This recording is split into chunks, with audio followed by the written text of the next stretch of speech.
the middle of the North Atlantic lies a volcanic wilderness on the very edge of the inhabitable world. Iceland is remote, wild, and spectacular. But human impact is threatening this fragile wilderness, and without intervention, an entire species is in danger.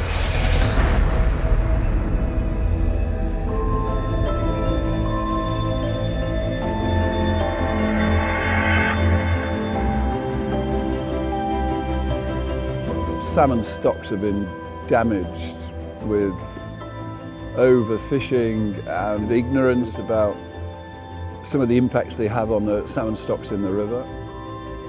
North Atlantic salmon were abundant. They're now in some areas endangered.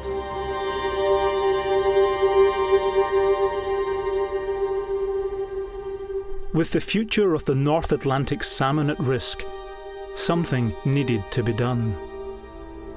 Fortunately, a small group of people are determined to do something about this. Their intention? To manage salmon stocks and build natural salmon ladders out of the landscape, allowing the salmon to move freely up waterfalls in this harsh environment. This is maybe the last frontier of where you can actually achieve something, change something, manage something, make it grow, do it better. Since the 1960s, the Strenger Angling Club has taken responsibility for managing stocks on the greatest river in this area, the Sella. Club members have protected this stretch of water like a treasure. Its unique inhabitants return every 7 years to spawn and are therefore vulnerable to even the slightest changes. But the club's resources would only stretch so far. First of all, we have put into practice catch and release. The other thing is to increase the spawning area, open up waterfalls that are closed. By doing that, we grow the population, and it's done naturally. Strenger had taken things as far as they could, but their efforts led to the involvement of Jim Ratcliffe, the founder of one of the largest private companies in the world. The idea here is that we sort of work on the salmon conservation on these, 6 rivers in this very special part of the world, and do the things which we now know today help conserve salmon stocks or improve salmon stocks. With this new backing, ambitions grew. More rivers across the northeast of Iceland were targeted, and the 6 Rivers Project was born. The first part of the plan: more salmon ladders. Up to now, it's been impossible to fish to go up the river. This waterfall here has been the end point for the salmon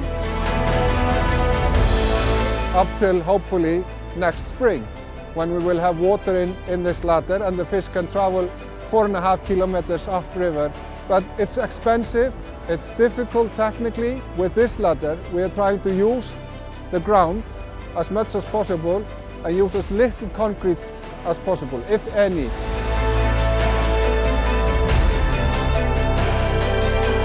It's a combination of skill and patience.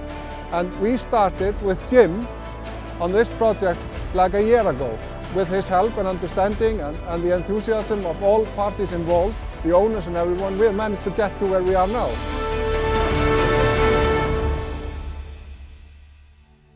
These new ladders will extend the spawning grounds, but the conservation efforts will not stop there. So the land and rivers are intimate. In order to conserve the rivers, you have to also conserve the land. With the help of Jim and his team, Strenger are teaming up with local farms in order to help preserve the ecosystems. We are therefore working with the farmers to ensure that they also prevail. And it's those farmers or those landowners that define who can access the river and who can access the fishing rights of that river. Wrapping the conservation effort in a business will ensure the long-term future of the project. There's all sorts of things that you can do which improve conservation, and this is one of the special places in the world for for salmon. So that's what we're trying to do. Our main goal is to hand it over to next generations in a better shape than we received it.